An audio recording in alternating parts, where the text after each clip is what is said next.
This is the VIP Podcast, Virginia in Politics.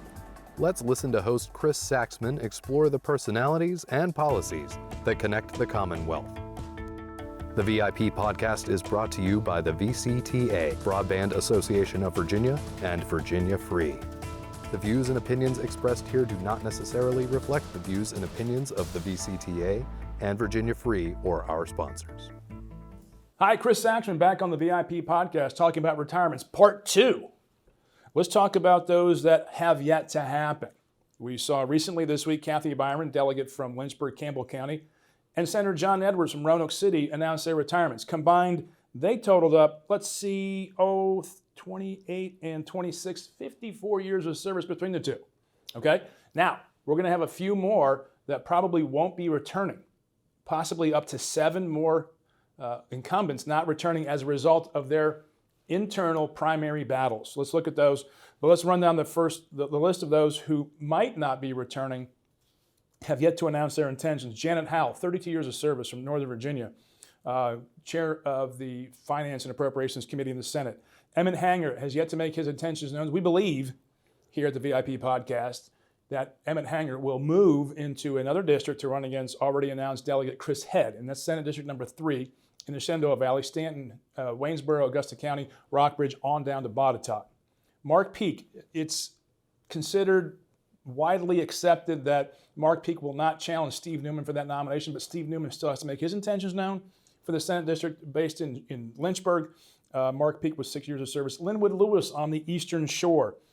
Don't know his intentions just yet. It's a very difficult district for him to win straight up. 20 years of service from Linwood. I served with him in the House of Delegates. A good man. And they'll have to determine which directions that district is going to go. Kay Corey versus Marcus Simon. I've yet to hear anything on what these two are going to do. They have been lumped together, these incumbents, delegates from Northern Virginia around Falls Church, and what they're going to do. One of them will not be returning, okay? Also, one of whom will not be returning is either Will Wampler or Israel O'Quinn. Again, it's one of these widely accepted rumors that people just go with around here. They've heard this, they've heard that. But it's the understanding that Israel O'Quinn will be the one to return and not Will Wampler, as a result of Wampler's decision to voluntarily not seek the seat as they have been lumped together. It's about a 50-50 district should they do that, but Will Wampler might have other plans for his future. Active nomination battles. These are the ones that are coming up.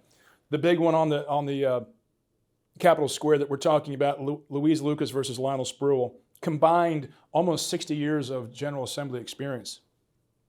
Portsmouth, Chesapeake is going to have their say in this matter. I think if you look at the district, probably a little lean for Lionel Spruill, but Louise Lucas, I wouldn't. My advice to everyone is stay away from this one. Let them have their say. I've also heard rumors have been persistent. Again, they're just rumors that Louise might be considering a move to Senate District 17 because it does have a bit of Portsmouth in it. Again, take any rumor in politics with a massive grain of salt. Creed Deeds versus Sally Hudson's Charlottesville Albemarle Center District. Creed Deeds, 30 years of service in the House and the Senate, running against Delegate Sally Hudson for that Senate seat. That's going to be one where you really see the generational shift in the state Senate. If Creed Deeds probably has a better name ID in Charlottesville, Albemarle County, having served that district for over 20 years following the passing of Emily Currick, has, I would imagine, a infrastructure lead, but you never can tell in today's political world. Also in Prince William County, speaking of generational shifts, Jeremy McPike versus Elizabeth Guzman. Senator McPike against Delegate Elizabeth Guzman, who ran recently for the the Lieutenant Governor nomination for the Democratic Party. Lost that one to Hala Ayala. Guzman is challenging McPike for the Senate. Again, it's one of those, have to give a little bit of the advantage early on to McPike, given his years of service and better name ID in Prince William. But with those suburban districts, you have to understand there's a tremendous amount of turnover in the voters. People move in and people move out. And it's up to those incumbents to keep up with their constituents to make sure that they have that advantage that they otherwise would not have in the situation of Guzman, who just hasn't been there as long as McPike. Marine March versus Ren Williams down in Southwest Virginia. This is Carroll County, Floyd, Patrick County. It favors geographically Ren Williams. I think the battleground there is going to be Carroll County, the toss-up there. Again, out of the gate, just because the nature of the districts have to give the slight advantage going in to Delegate Wren Williams. Other ones who have internal primary battles, Darius Clark in Hampton Roads, Dolores McQuinn here in the Metro Richmond area, and Buddy Fowler. But Buddy Fowler, for Republicans, has drawn 2 candidates, and that's always an advantage for incumbents to have 2 opponents who can divide the opposition. Darius Clark, Dolores McQuinn, both members of the Legislative Black Caucus, have their internal battles, and we'll see who the victors are there. That's a brief, quick rundown on the challengers to incumbents. Now, many of them come from within their parties and are incumbent on incumbent, or sometimes House versus Senate, the delegate running against a senator in the case of Guzman and McPike, and Sally Hudson running against Creed Eads. Also, we need to mention, in Northern Virginia, I didn't want to gloss over this one or forget it, is Kathy Tran and former Speaker of the House, Eileen Fillercorn. Another district that favors a particular candidate because of geography and previous service in that district.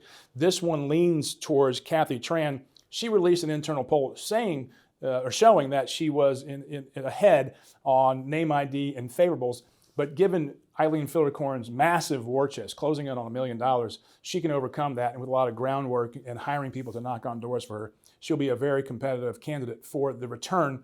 I think that's District 19, 18 or 19. The new districts have been allocated numerically. So Eileen Fillercorn probably has the advantage overall, but the early lead is for Kathy Tran. That's a quick wrap up on the other districts that will be determined by incumbents. Again, we're looking at about 450 years of service not returning in January in 2024. Thanks for joining us on the VIP podcast. Make sure you subscribe, like, and share on Spotify, Apple, and YouTube. Thank you.